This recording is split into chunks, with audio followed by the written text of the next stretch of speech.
We're in Canberra today and we've been here for a few days, but we finally have a few hours today to look around, so let's do that.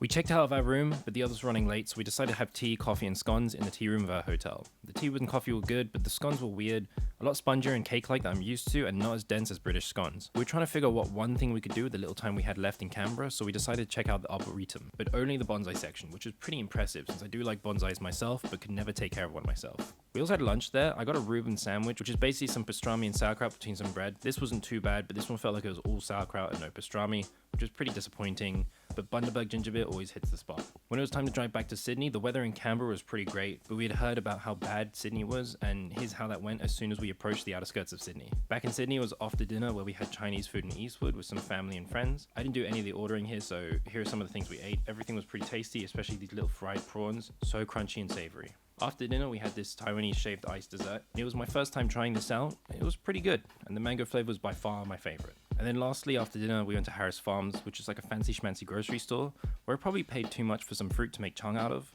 but I got this Swiss cheese, which was nice.